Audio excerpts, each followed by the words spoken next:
So Tammy, last week we had Todd Neiss on After Hours, Part 1, and he told us all about his Bigfoot experience. What'd you think of it? Pretty epic. I wonder if he blew up some Bigfoots. Oh my gosh, let's hope. Kill Bigfoot. Kill them all. You know what? I think this wall needs something right there. What do you think? A Bigfoot head? Absolutely. It would look good with all your Star Wars shit. Oh. Do you have room for an area rug? Welcome to After Hours. My name is Rictor. I am your host. Rictor! What? Leave him alone! It's Judgment Day for Sasquatch. Thanks for dropping me like a stud. Now we got Rictor going. We're going to have to hear about it all night. That's a bunch of screaming memes out there, and that's the scoop that has been reported so far. By your opinion that you are no-kill, you are dooming the species to be extinct. Well, when you don't believe in Bigfoot, everything you see that might be one is something else. We thought that we had the holy grail of DNA. When are we going to make a video, Rictor? And I mean not an X-rated one. Dr. Todd, you've also been called the scoff dick. Yeah, well. You can't talk about I can't! Hello? Is this thing on?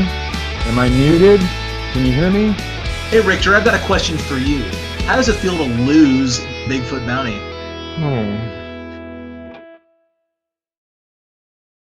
My question is, why do you think Bigfoot is real?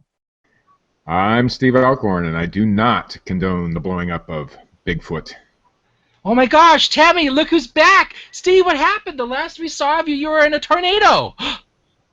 The tornado turned out to be a lot less than it was made out to be, but our power went out, and that's why I lost the feed.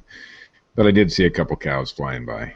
Well, Steve, in Part 2, you missed what Todd and Tammy said about the voice of our Bigfoot generation. Oh, Matt Moneymaker. Well, he is certainly the voice of something or other.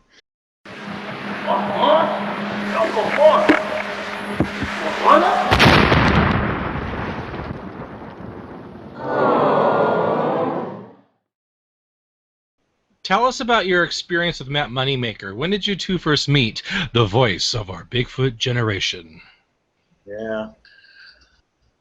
Well, to be honest with you, I hadn't met Matt when I was approached by him via email. I want to say probably around 1997. He was just kind of getting the BFRO off the ground. I honestly didn't know who he was. I just knew that he was trying to get this organization together, and that he had heard of me, and that he was interested in utilizing me as a resource in the Oregon area. I knew he was in California. He said he was establishing this organization, and he wanted these representatives he called curators, which I thought was a rather unusual name for researchers. But anyway, he wanted me to be the representative for the entire state of Oregon at that time. And I said, you know, I'm more than willing to work with anybody at that time. You know, I wasn't really big into groups and all that stuff. I'm an independent, but, you know, I share my information. I share the better. Well, I would come to find out later that sharing really wasn't what he was all about. And moreover, gosh, I don't know that maybe 3 months passed, and I received an email from him in which he very unceremoniously fired me, I guess. I don't know. You were fired by Matt Moneymaker? I don't know. He just basically said that how could you ever go on with your life? How could you ever go on, Todd? Oh my God. Well, I've been getting counseling, and I'm getting better. I'm a recovering BFR. In fact, I really don't like to talk about it. Okay. But, my question is, Matt Moneymaker, legit, yes or no? Damn!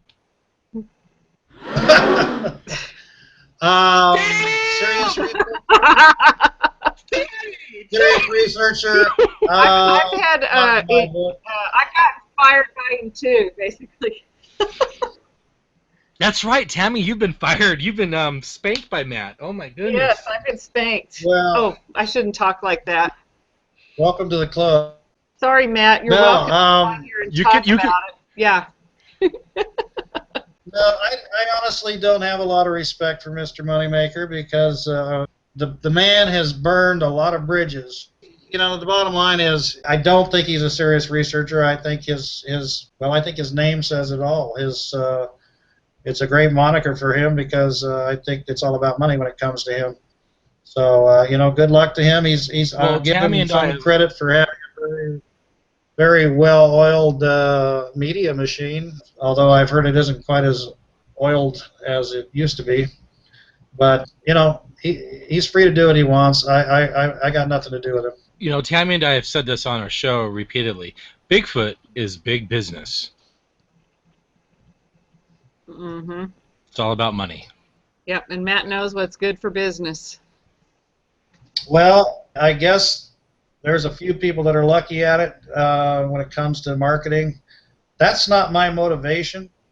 And if I were to ever make anything, I would just around and reinvest that money into more research. I have some ideas, some big ideas that I'd love to see come to fruition.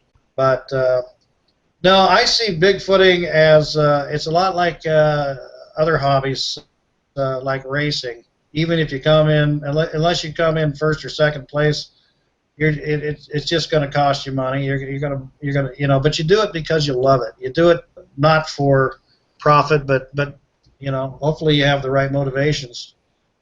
Ultimately, if I were to win the lottery, my vision is something like this. I would love to put together a Bigfoot interpretive center, if you will.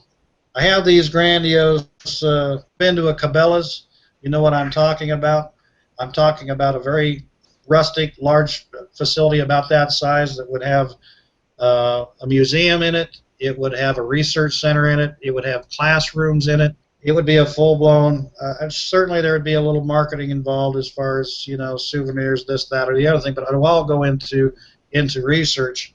I'd like to put together some kind of some teams that would go out on a regular basis for a duration, which is what I think needs to be done. I'm all about the same thing that Diane Fossey, Jane Goodall, and others who've dealt with great apes have gone out and habituated themselves. I don't mean for a weekend or even a week or 10 days. Like I've gone out for, I've done several expeditions, 10 days or even 2 weeks. I'm talking months, and I think that's what has to happen. They are shy, they're reclusive, but again, that intelligence, I think these things can be enticed. You're never going to run them to ground. Humans are noisy, clumsy, smelly creatures in their world. They can see us coming a mile away. They know we're there. Mm-hmm. They will know you're in their territory. I think their curiosity. Absolutely. But I think the key is to get out there, to stay out there for duration, keep a low profile, and let them know once and for all that you're not here for the weekend, you're not here for a week, you're not here during hunting season. You're there in their neighborhood, and you're not going away. And I think over time, they will start becoming less and less shy. And if you have the right equipment, you'll be able to gather the evidence you need to study them, hopefully on site, and hopefully collect the evidence that needs to be collected. Well, that's one of the cool things about Derek Randall's. After he had his first big scare with the Sasquatch that changed his life, he would go back out there miles into the forest. You have to go deep into the forest. You can't just go to like some, campground and hope for the best. Granted, you might have some luck, but I truly believe you need to go deep, deep, deep and be there for a long period of time in order to get any results. You're not going to get results overnight. No. In fact, my expeditions that I've done have been entirely based on enticing these creatures to come in and using different, very unconventional ways to do that. And I'm open to other ideas. But I've done things like, things people still haven't done. I put different baits out, and for instance, I color code the baits with certain colored chem lights, kind of like this Pavlov's dog thing, if you will. I'll take something innocuous like some wind chimes, put them up wherever the baiting station is, And then if the food doesn't bring them in, maybe those glow sticks, which are very benign, might get them to check them out because they're just little glowy lights, you know. And if we can associate maybe the sound of these wind chimes, which are very benign, with food, that it may over time become a dinner bell. They'll realize when they hear that sound, there's something there.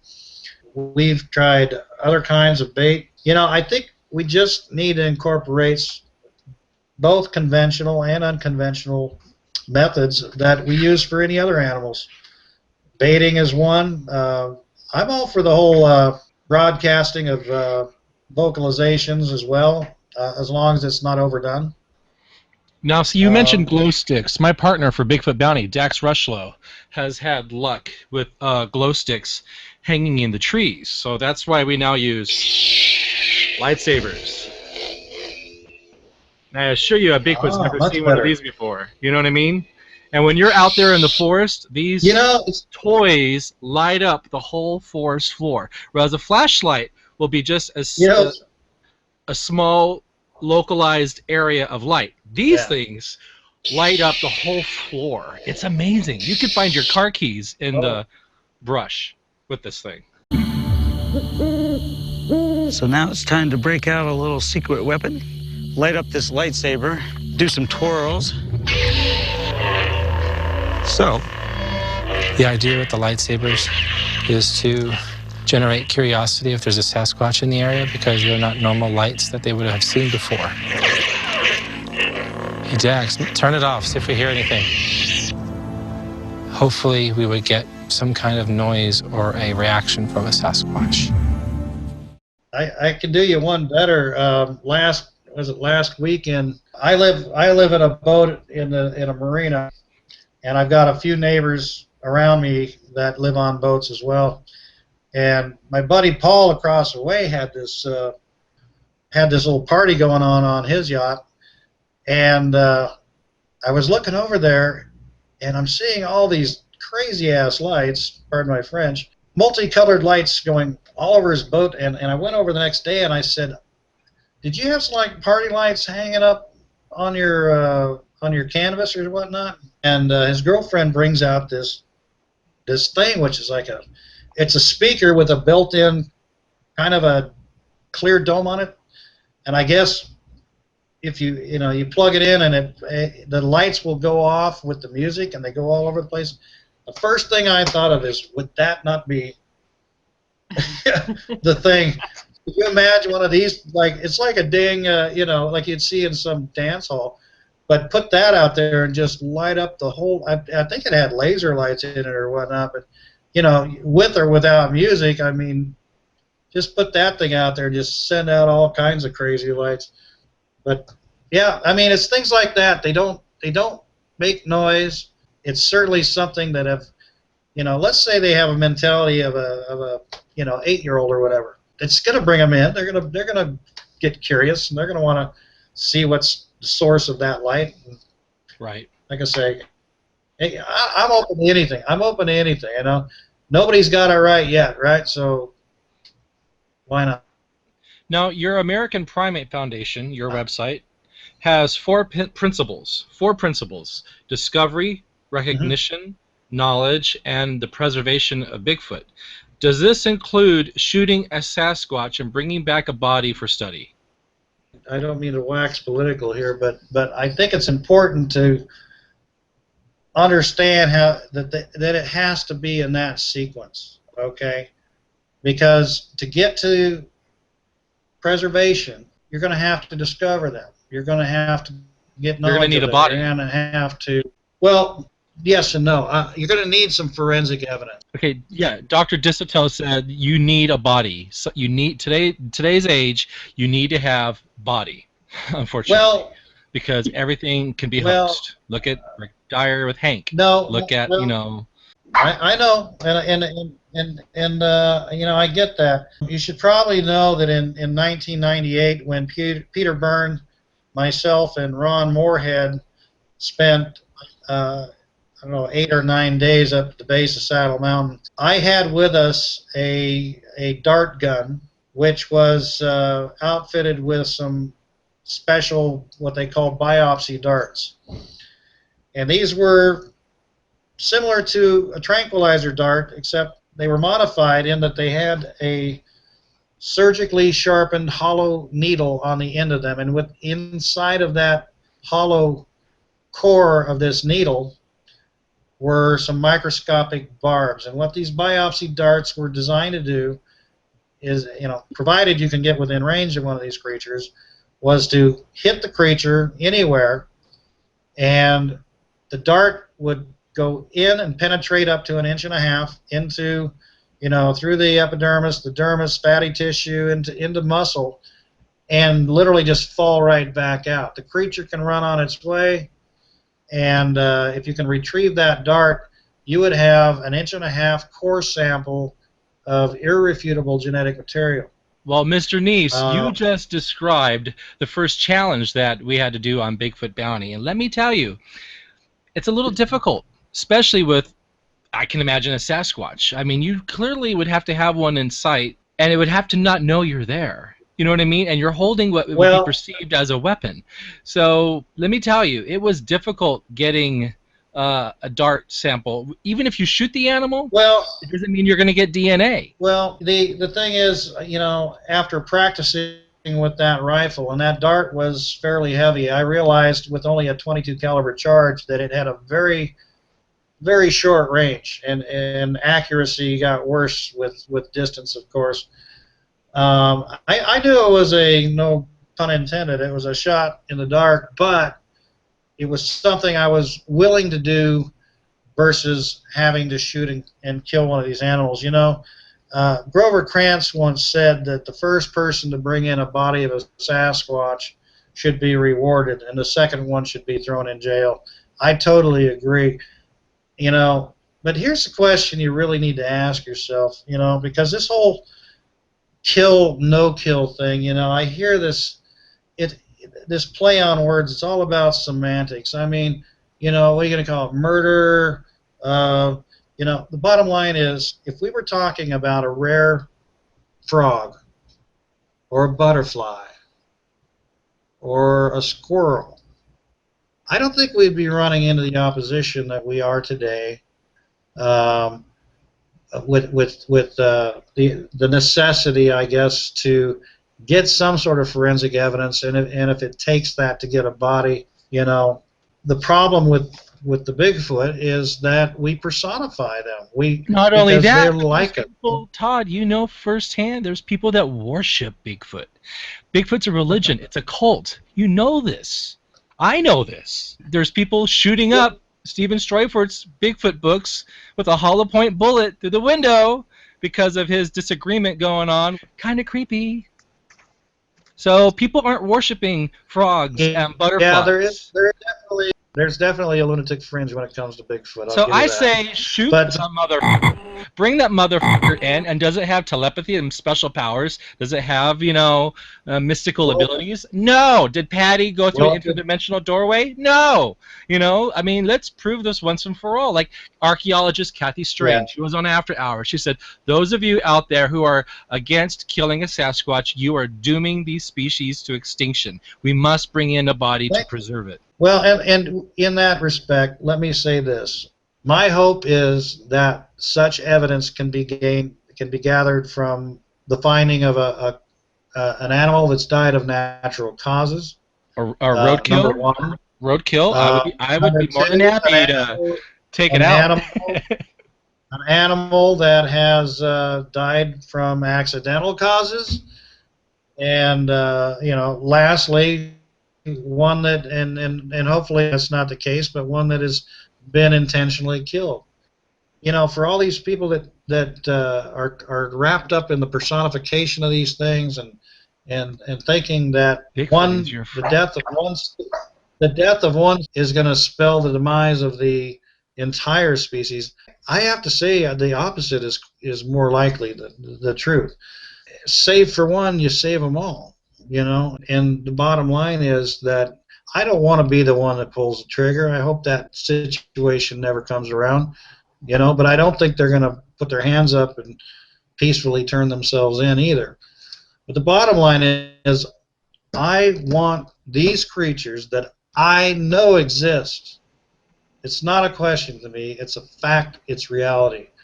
I want to know that my grandchildren and my great-great-great-grandchildren will have the same opportunity, however rare it might be, to be able to see the same thing that I saw.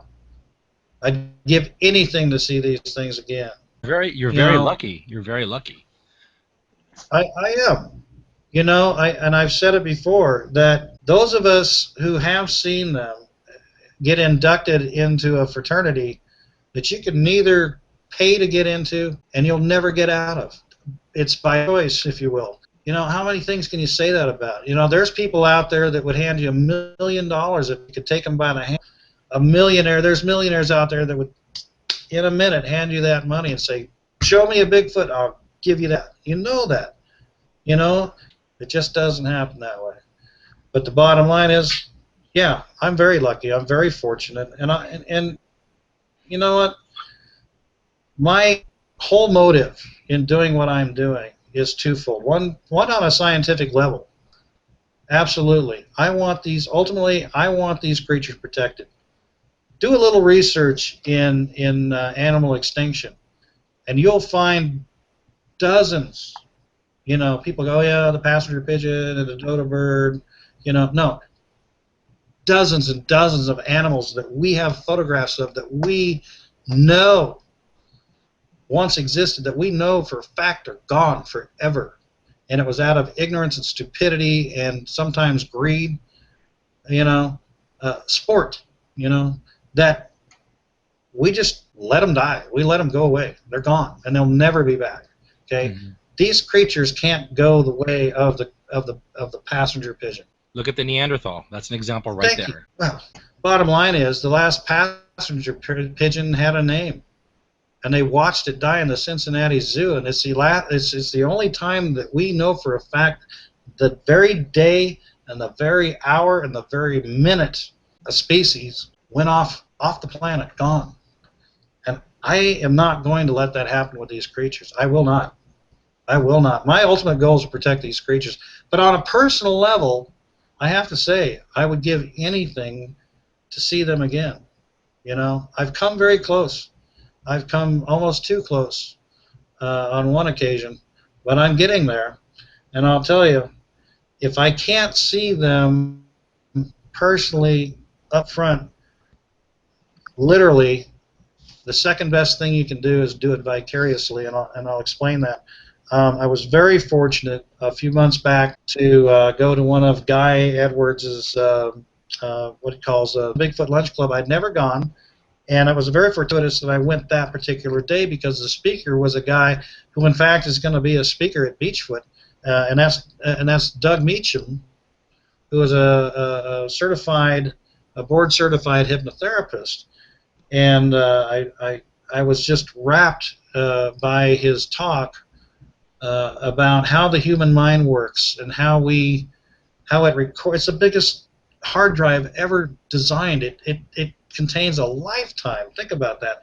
A lifetime of not just visual, but audible and physical and olfactory senses are all recorded in your brain for an entire life. Now, you can't make a hard drive that big.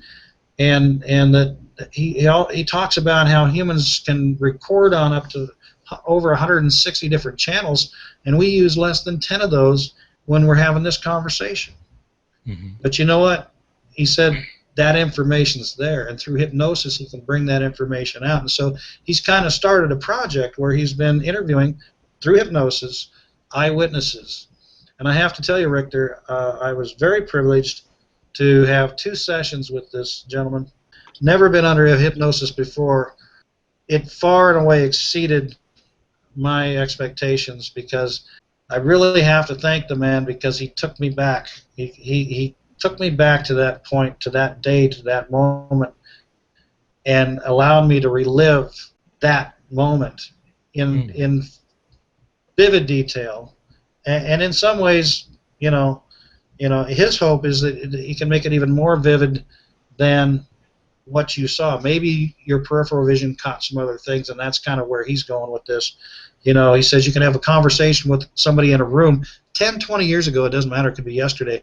But he can, through hypnosis, you can say, was there a clock on the wall? Well, you might not have looked at the clock. But you can tell him there's a clock on the wall because your brain picked it up. And he can go so far as to ask you what time it was. And even if it was 20 years ago, he can bring that back. So he's kind of using that as a tool through Bigfoot eyewitnesses to bring out some more detail that maybe the eyewitnesses missed. And he's very, very good at it. He'll be at Beachfoot next month, as will you. And yay! Tammy, what are your feelings, thoughts, opinion of hypnosis? Well, I've tried it for weight loss, and I believe that it works. I believe that there is such thing as hypnosis, but I think that some people are more susceptible to it than others. Maybe hypnosis is only as good as the person that's conducting it? Well, I think you have to be able to you have to be open to it, first of all, and you have to be able to completely relax and, I guess, get into the moment. Let go. Yeah. So one of the things he explains is how there's a couple problems with hypnosis. Number one, there's the preconception that when you're under hypnosis, that you are not in control of your faculties, and that in fact you don't even remember what you did or what you said, and that you're going to find out after the fact that somebody took over your body or your mind, and none of that is true. Tammy's correct. The particular individual who's undergoing that has to be open to it. You know, you cannot force somebody into hypnosis because the process of hypnosis is actually getting people to get into such a relaxed state of mind that everything is stripped away except where the place that you want to be. The other thing is, like I say, you know everything you're saying, but just as a demonstration of the power of hypnosis, I can tell you this, in both sessions that I've been with Doug in, it was such a powerful experience, and I remember every bit of it. But in both sessions, when I came out of hypnosis, came out of that state, I literally had tears running down my face, streaming out of my eyes, because it was that emotional for me. It was a beautiful, trust me, they weren't tears of sadness or fear. It was just absolute. It was wonderful to really be back there. I am working with Doug on taking some clips, and it's really difficult for me, but I am willing to allow him to show, because he did videotape my sessions. We're going to get together here this week and kind of go through those and pick certain segments of that for him to actually present at Beachfoot this year. So I'll probably leave because it's really personal, I have to tell you. Of course. But okay. You're very lucky to have had that experience, Todd. You're very lucky, because let me tell you about my time when I was the hypnotist who was a professional and attempted to hypnotize me. Let me tell you what happened. Are you ready? All right, let's hear this. I'm lying down, and he tells me to breathe and to be fully relaxed. And I was nervous at first, but after you're breathing and you're letting it out and you're calm, and I'm open to this. And he's doing, from what I remember, because this is like in the early 90s, he asked me a few questions, and my answer was, "You have got to be kidding me." And the whole audience started laughing, and I felt so bad. Oh, this was in front of a group. Yes, and I was open to it. I'm lying there, and he's asking these strange questions, and that was my honest reaction, was, "You've got to be kidding me." And that was as far as it went, and I haven't seen him since. Yeah. But I didn't mean to embarrass him, but it was just, really? I mean, I think hypnotism is only as good as the person that's conducting it. It has to be. There's great magicians out there, there's great psychics out there, and then there's great hypnotists out there. There has to be. It's the professionalism of the individual doing it, and I can say that Meacham is as good as they get, but it's also it's 50-50. It's the state of mind and the willingness on the individual who's willing to undergo it. So, but when you can get those two together, not in a crowd, but if you can get them together, it's a beautiful thing. Wow. I can't wait to meet him. I would like to actually meet someone that has been effective in hypnotherapy. Would you call it that? Yes. Did you ever send anything to Dr. Melba Ketchum?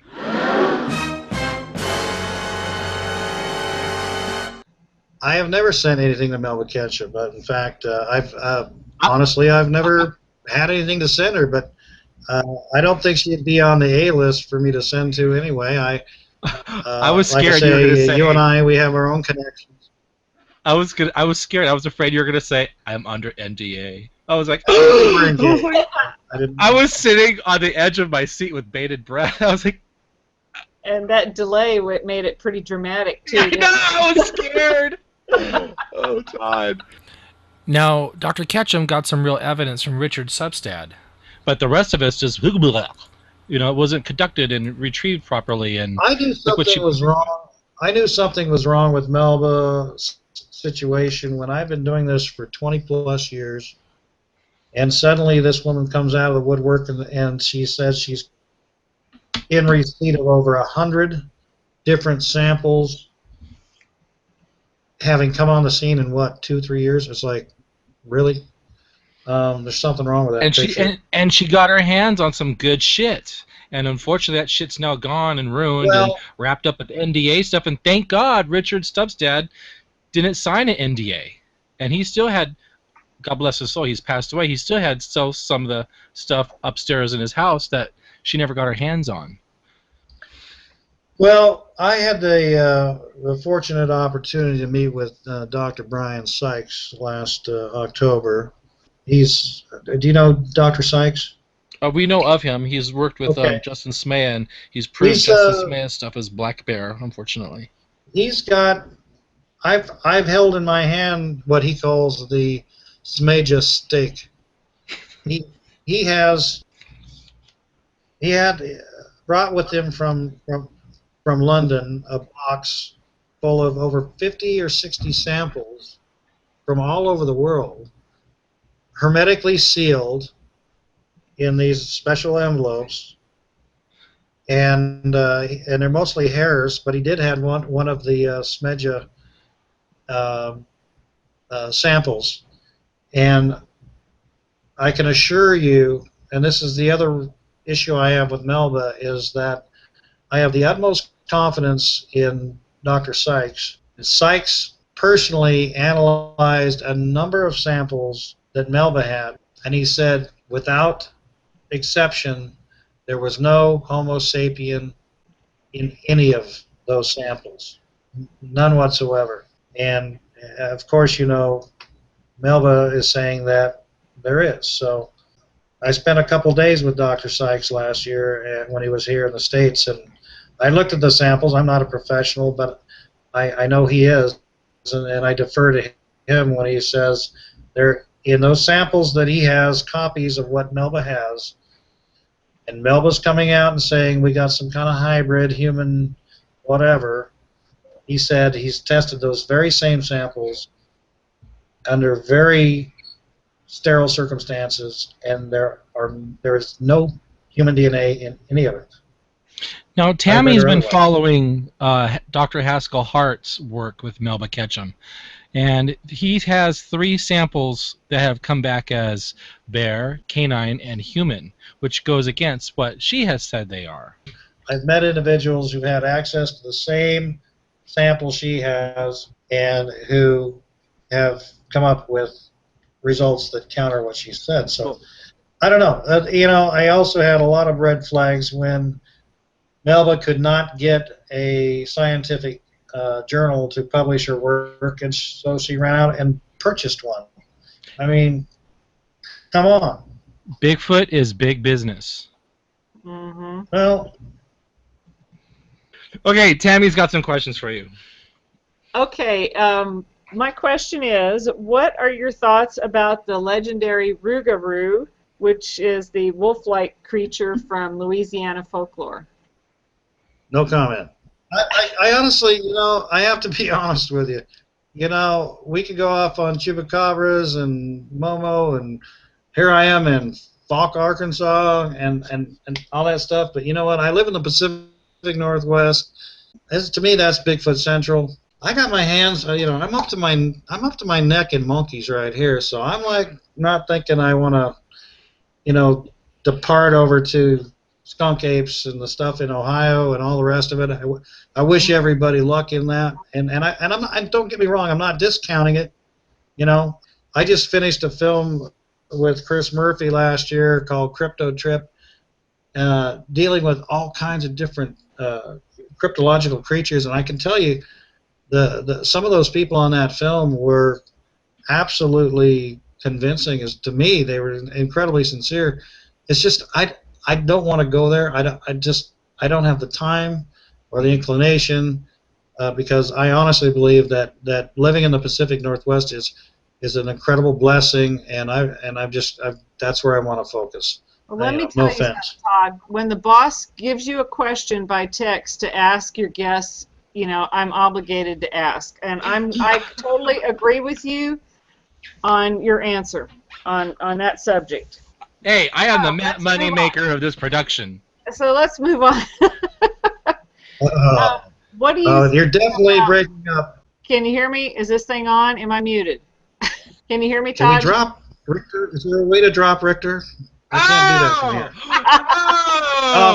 Oh! You just wait. It's the Todd and Tammy show. 2 T's are better than 1. Ooh, I think I'm blushing. You voted off the island. Todd, you just won yourself a free Bigfoot pendant. I'll put it with the collection. Yeah. Okay, sounds good. All right, so what are your feelings on all of this the fantasy beliefs that everybody in well, not everybody, but a lot of people in the Bigfoot community seem to have about Bigfoot, the mysterious mind-speaking creature? Well, certainly over the course of 2 decades plus, I've ran across it all, and this particular subject brings in a wide spectrum of people from, academicians to outright, crackpots. Crazy people.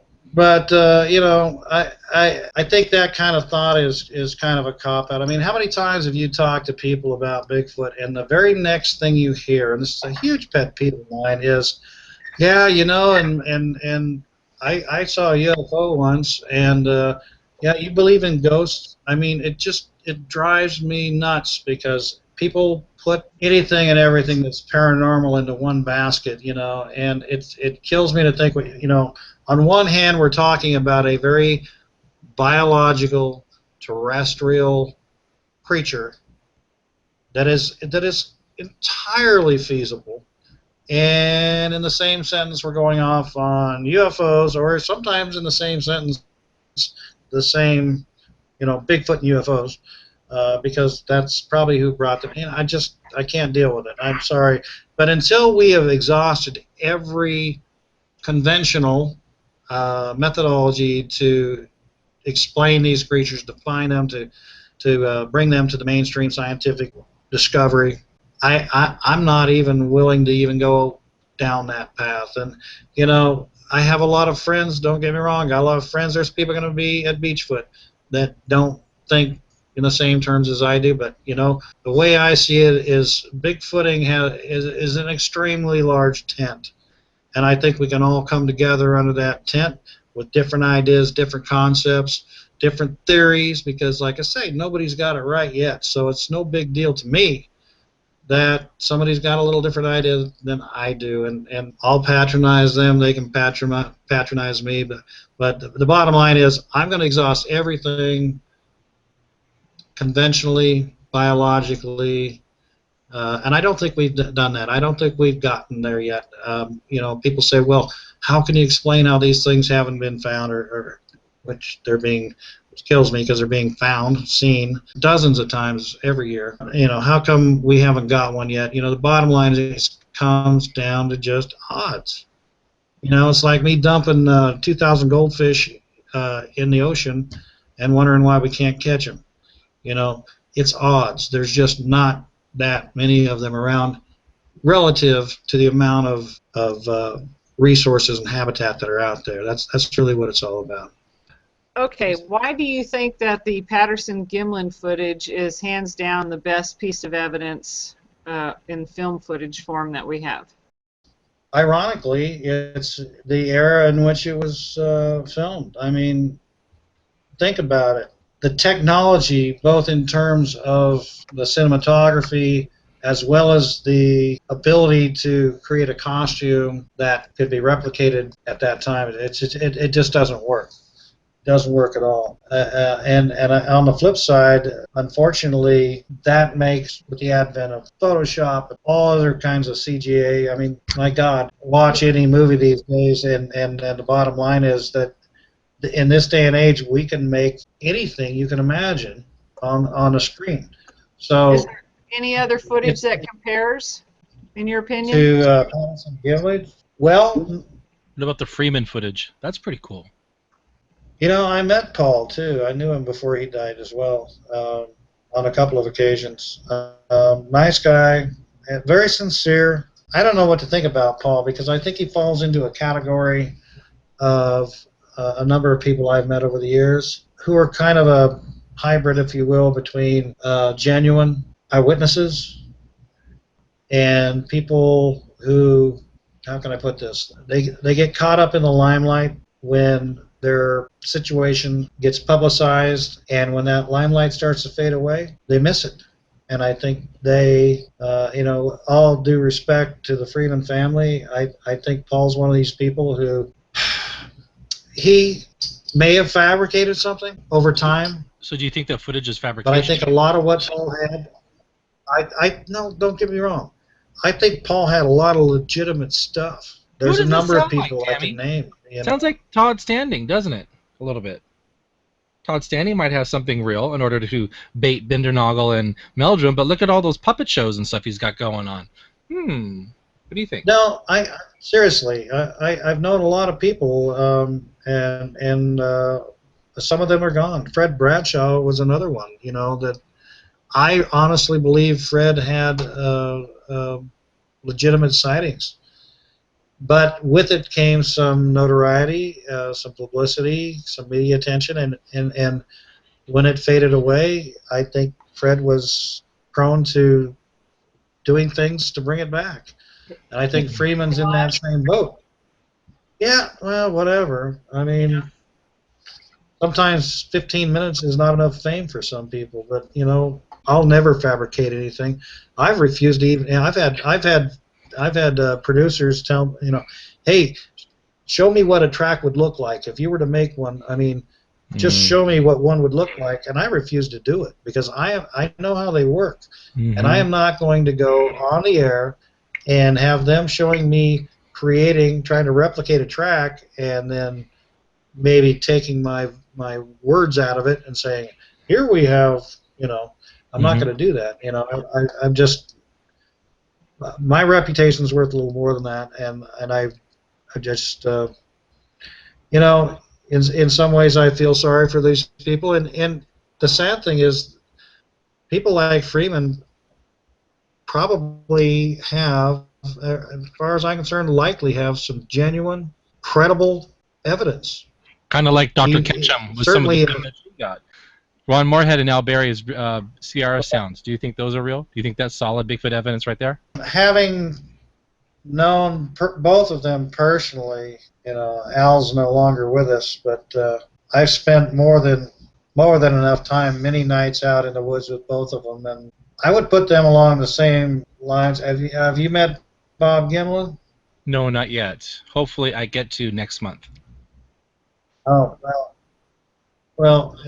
If you ever want to see well, you will, because he's going to be at Beachfoot, but you'll never see a more classic example of a very genuine human being a very sincere, humble gentleman. And I put Ron and Al in that category. I think a lot has to be said about character. I mean, when I interview eyewitnesses, debrief them, interrogate them, whatever you want to call it, you know, I place a lot of emphasis on character. And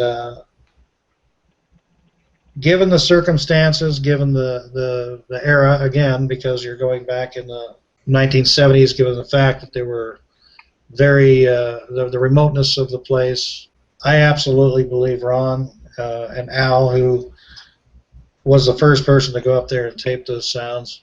Extremely peculiar, but the analysis, especially what's done most recently with Scott Nelson, cryptolinguist with the military, being able to pick out some specific phrases and words really is fascinating to me. Tammy, you think that Ron Moorhead and Al Berry sounds could be real? I think they could be, and I also think that Ron has a lovely singing voice. That's right. You did too. You both did break out into Aquarius. Yeah. Tammy has to go to bed, so we gotta wrap this up. 4. Yes, I have to get up at 4 in the morning. Okay, so 3 fast questions. You ready? Do you think Justin Smea truly shot a Bigfoot? What do you think? No. Ding. The things that you saw from a distance back in 1993, did they have a Chewbacca face like Matilda, like the Erickson Project has presented? No. Speed round. Keep going. Cliff Barrickman does not Matt Moneymaker, are you listening? Matthew Edwards. Be nice to the voice of our Bigfoot generation, Tammy. I want to hook up with him. So disrespectful. Cliff Barrickman does not think there is a government cover-up. What do you think? I totally agree with Cliff. Again, you got to go back to motive. What's to be gained? I mean, cost. Right. In Bigfoot being discovered, I think it'd be a great. I think it'd be a great boon to our country to be able to, you know, think how China deals with the panda. You know, it's like their baby. You know, and if you want one, you got to go through them.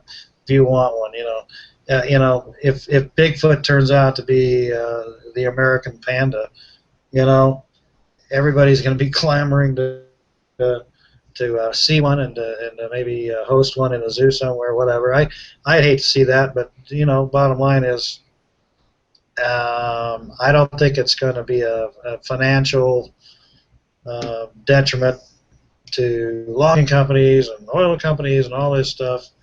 You know, so I can't see the government covering up that. No. Let's talk about Todd Standing, this Canadian researcher.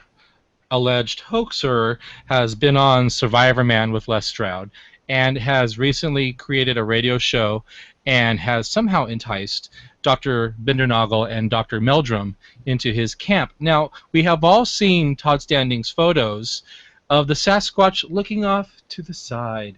Is this my best angle? Okay, you would know. You know firsthand those 3 Sasquatch that you saw back, 20 years ago were looking right at you. They knew you were there. Why are these things kind of like, Okay, according to Todd Standing.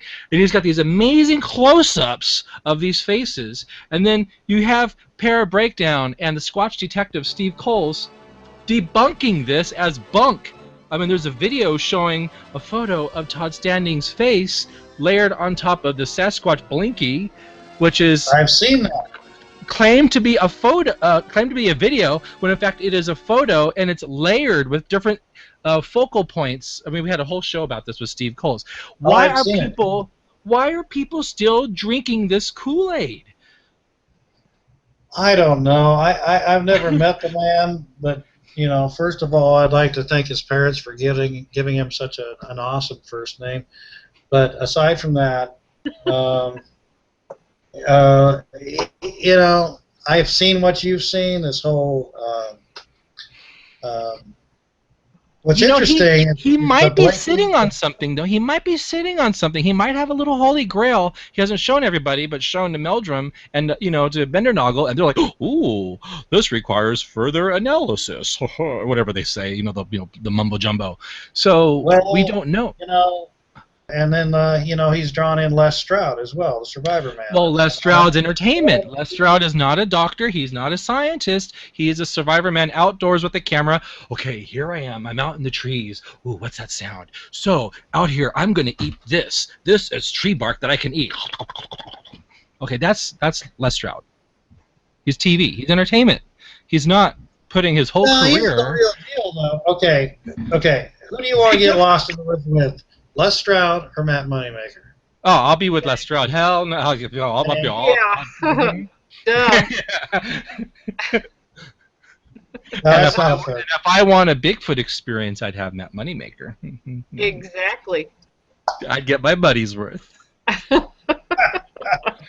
But you know what? Some of these people might have an ounce of the real deal, and they just totally just blow it all up, like you were talking about earlier with that one guy, Paul Freeman, and they want this. They want more. You know, Dr. Ketchum had that little bit of stuff she got from Stubbsdad, and ooh, she saw dollar signs. This is all according to Stubbsdad's interview with Rosa Hebe that we had with Bobo was it part 2 or part 3? I believe it was Bobo part 3. I'm not sure. I think it was. Anyways, I digress. I'll have to edit that in. I was sleeping. Yeah, Bobo wanted to be interviewed really late at night, and Tammy decided to go to bed. I'm like, okay, I'll find somebody. Let's talk about Beachfoot real quick. Okay. Wait. To finish up the Todd Standing thing. We are at the end of my notes. I've got 2 sentences left right here. Okay. All right.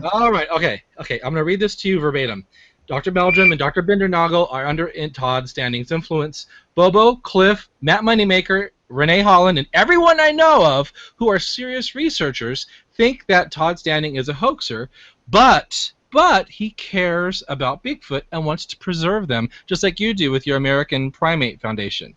To the point where I think, my opinion, Todd Standing will create evidence to back him up and try and get them protected and make some money. You know, for $14.95 you can watch his mini documentary about Blinky and all that kind of stuff. So what's your opinion with that? Back it up. Remember, Ivan Marks had that one crippled footprint that serious Bigfoot researchers thought could be real. But Ivan Marks is known to be a hoaxer. So, like, right there again, someone's got a little sliver of the good stuff and totally blows everything else out of proportion. So, you know, Sorry, what was the question? The question is, what's your opinion with all of these people like Ivan Marks, Todd Standing, Paul Freeman, who you mentioned earlier? Is there any ounce of truth to wash away the tons of C4 explosives they have thrown at us over the years? Yes, there's an ounce of truth, and there's a gallon of bullshit. So, you know, shake it all up and see what you got. Let the content settle and see if it rises to the surface. Well, that's it for part 2. Now for part 3, we'll talk about Beachfoot, its history, and who's coming to this private event. We hope to see you there. Thank you. You know, I'm taking a break from playing Angry Birds to do this show, so... Oh my God, you're playing Angry Birds? I know, I didn't think I'd ever play that game, but... Does that make me a bad person? Yes.